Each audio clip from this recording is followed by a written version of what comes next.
শুভেন্দুবাবু, তিনি রাজনীতিবিদ হিসেবে অত্যন্ত উগ্র রাজনীতিবিদ ছিলেন। নরেন্দ্র মোদী নিজেই তাকে চোর বলেছিল, দুর্নীতিবাজ বলেছিল যখন তৃণমূল কংগ্রেসে মমতা ব্যানার্জির সঙ্গী ছিলেন। ভারতের রাজনীতিবিদ, ভারতের মন্ত্রী, তাদের যারা রাষ্ট্র পরিচালনার দায়িত্ব, এমনকি ভারতের যে কোনো নাগরিক, তাদের পক্ষে তো এটা চাওয়াই স্বাভাবিক যে তাদের ভালো তারা দেখবে।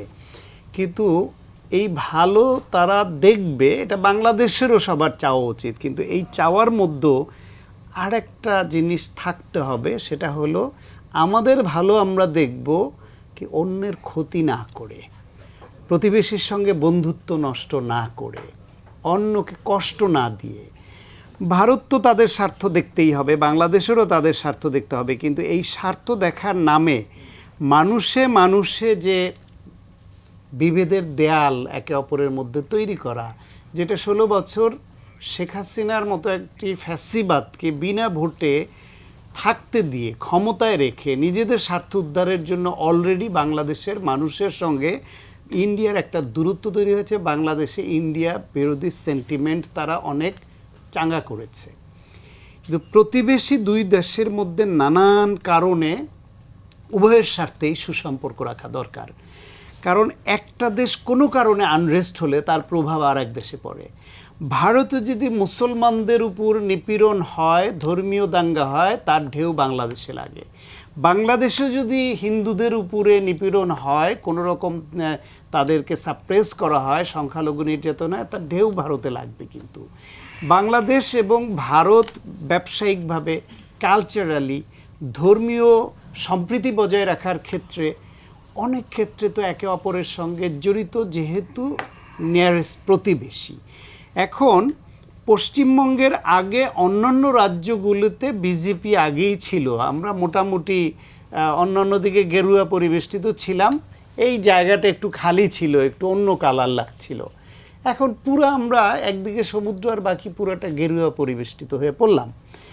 সেই গেরুয়া কালারে এমনি একটা আতঙ্ক অনেকের কাজ করে, কারণ বিজেপির যে হিন্দুত্ববাদ, তাদের যে ধর্মীয় উস্কানি, তাদের যে ধর্মভিত্তিক যে উগ্রবাদী রাজনীতি, সেটা নিয়ে তো ভারতের মধ্যেই অনেকে আতঙ্কগ্রস্ত। আমাদের এখানেও আমরা অনেক সময় আতঙ্কগ্রস্ত হই যে এই না কোনো হঠকারী সিদ্ধান্ত নেয় বাংলাদেশ প্রশ্নে এবং বাংলাদেশ আনরেস্ট হয়, আবার এইখানের হিন্দুদের নিয়েও প্রশ্ন তৈরি হয়। সেই ক্ষেত্রে যখন পশ্চিমবঙ্গে দীর্ঘদিন বাম শাসিত ছিল এই রাজ্য, তারপরে তৃণমূল কংগ্রেস ছিল, সেইখানে হঠাৎ করে 2011 সালে যারা একটাও পায় না, তারা এবার 206টা পেয়ে এই যে এই রাজ্যটা এখন রাম রাজত্ব যেভাবে ওইখানে তৈরি হলো, এবং ওইখানে সেই রাম রাজত্বের অংশীদার নাকি বামরাও হয়েছে, এরকম কথাও ওইখানে আছে যে এবার রাম পরে বাম। মানে বামরা নাকি আশা করেছে কেউ যে এবার রামকে আমরা ছাড় দিলে রামরা খারাপ করবে, তো তৃণমূলকে দেখেছে, কংগ্রেসকে দেখেছে, রামরাও খারাপ করলে পরে বামদের বেছে নিবে মানুষ। এইসব আলোচনা কিন্তু খোদ ভারতেই আছে। ফলে তাদের ওইখানে মুখ্যমন্ত্রী যিনি হয়েছেন শুভেন্দুবাবু, তিনি রাজনীতিবিদ হিসেবে অত্যন্ত উগ্র রাজনীতিবিদ ছিলেন। নরেন্দ্র মোদী নিজেই তাকে চোর বলেছিল, দুর্নীতিবাজ বলেছিল যখন তৃণমূল কংগ্রেসে মমতা ব্যানার্জির সঙ্গী ছিলেন। এরপরে এসে উনি রাজনীতিতে ধর্মবিদ্বেষ, বাংলাদেশ বিদ্বেষ, নানান রকমের উস্কানিমূলক নানান বক্তব্য দিয়েছে। আমরা ধরে নিয়েছি এই সাবকন্টিনেন্টাল রাজনীতিতে ধর্মীয় কার্ড, নানান রকমের কার্ড ভোট প্রাপ্তির জন্য বা বিভিন্ন গোষ্ঠীকে কাজে লাগানোর জন্য ব্যবহার করে।